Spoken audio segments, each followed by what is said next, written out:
তো চলো আমি তোমাদের সামনে আমার ডান্স ভিডিও ব্লগ নিয়ে চলে এলাম। তো ভাবছি ব্লগটা দেবো, এডিট করাই হচ্ছে না, তো আমার গলাও ঠিক হচ্ছে না। তো আমি ভাবলাম যে না, ভিডিওটা বেশি দেরি করলে হবে না, তো চলো ওইভাবে ভাঙা গলায় নিয়ে এডিট করা।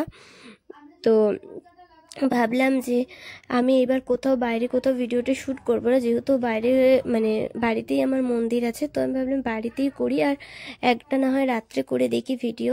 তো এই ভিডিওটা আমি রাত্রে করেছিলাম, বাদ বাকি তোমরা ভিডিওটা মানে দেখতে থাকো।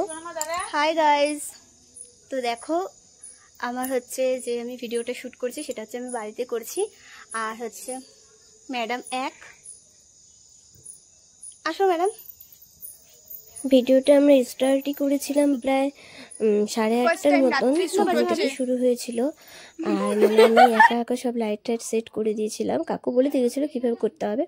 তারপরে আমরা একা লাইটটা সেট করে নিয়েছিলাম। এই করতে করতে মাঝে মাঝে একটু মস্তিও করে নিলাম। আর আমার দেখো, আর উপর থেকে আমার দেখছে হচ্ছে আমার পাকো আমাদের ভিডিও।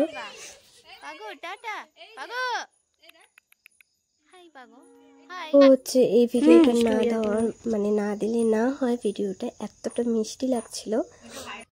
হাই গাইস, তো দেখো আমরা এখন ডান্স করে অনেক কি কাহিনী, মাত্র 11টা বাজে, আমরা খুবই হাঁপাই গেছি আমরা, তাই জন্য আমরা কিছু বলতে পারছি না কোথায় কোথায় আছে।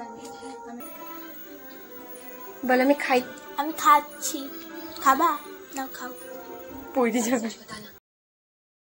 টাটা, কালকে দেখা হচ্ছে।